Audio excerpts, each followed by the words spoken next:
अस्सलामुअलैकुम सज्जनों मित्रों बेलियो। पता नहीं दुनिया के उत्ते किहो जिहा मौसम आया होया है कि हर शख्स ही परेशान जिहा दिखाई देता है। वो कोई अमीर है, गरीब है, मतवसत तबके का बंदा है, कोई नहूसत के साए छटे हुए ने पूरी दुनिया से।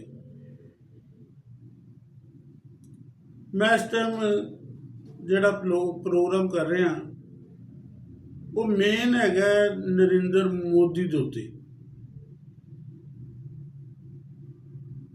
सब जानते हैं कि कोई घर होवे, कोई कबीला होवे या कोई मुल्क होवे, ਉਹਦਾ कोई ना सरबराह ਹੁੰਦਾ है ਤੇ सरबराह बनाया ਉਹਨੂੰ ਜਾਂਦਾ है ਜਿਹੜਾ घर ਦੇ कबीले ਦੇ ਜਾਂ मुल्क ਦੇ हर मसले ਨੂੰ हल ਕਰਨ ਦੀ ਸਹੂਲੀਅਤ ਰੱਖਦਾ ਹੋਵੇ। इंडिया 52 सूबियां ਦਾ मुल्क है। ਉਹਦੇ ਵਿੱਚ बहुत सारे मज़ाहब, मसलक ते तहजीबां दे लोग वसदे ने।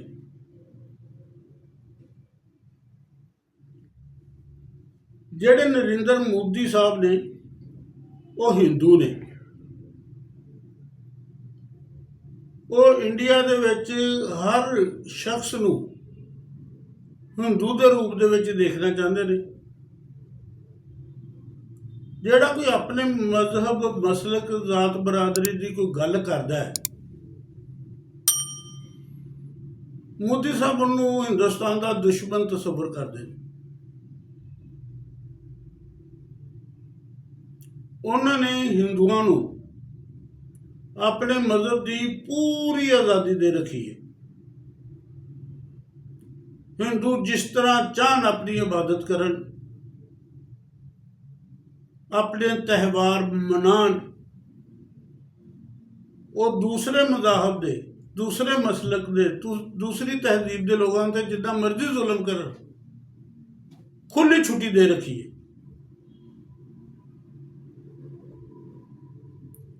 उन्होंने ताज़ा मुसलमानों के खिलाफ एक कानून पास करवाता है। वो बकायदा कानून बन चुका है।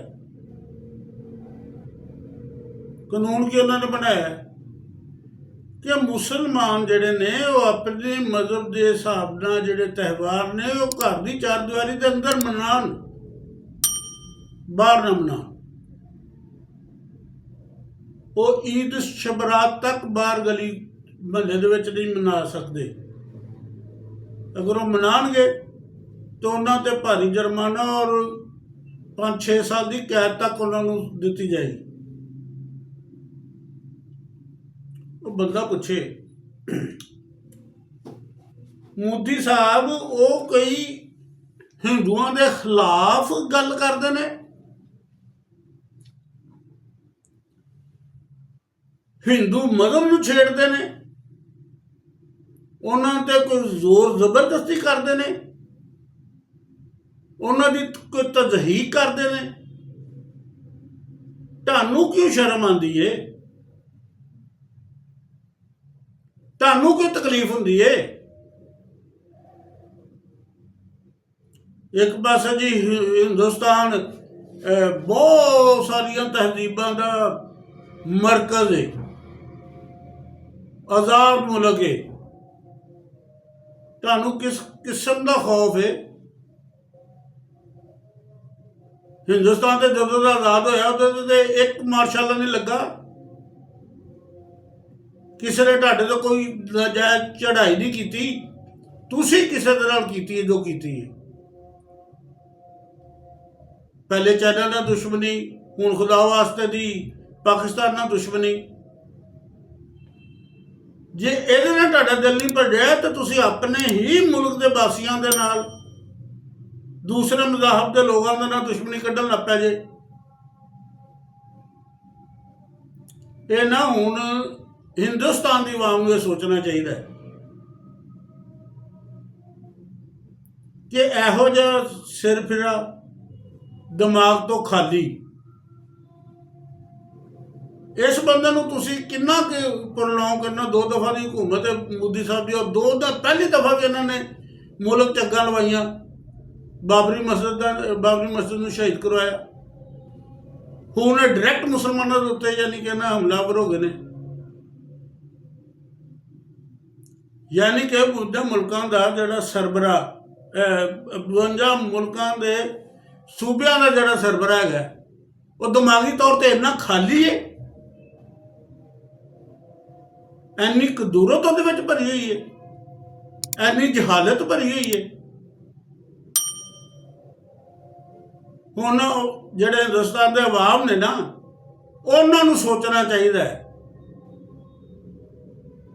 ਕਿ ਸਾਡੇ ਉੱਤੇ ਇਹ ਸਰਬਰਾ ਰਹਿ ਸਕਦਾ ਹੈ ਜਾਂ ਨਹੀਂ ਰਹਿ ਸਕਦਾ, ਕਿਉਂਕਿ ਜਿਹੜਾ ਮੁਲਕ ਦਾ ਸਰਬਰਾ ਹੁੰਦਾ ਹੈ ਉਹੀ ਮੁਲਕ ਦੀ ਇੱਜ਼ਤ ਦਾ ਰਖਵਾਲਾ ਹੁੰਦਾ ਹੈ, ਉਹੀ ਮੁਲਕ ਨੂੰ ਇੱਜ਼ਤ ਦਿੰਦਾ, ਉਹੀ ਮੁਲਕ ਨੂੰ ਜ਼ਿੱਲਤ ਦੇ ਰਿਹਾ ਹੁੰਦਾ।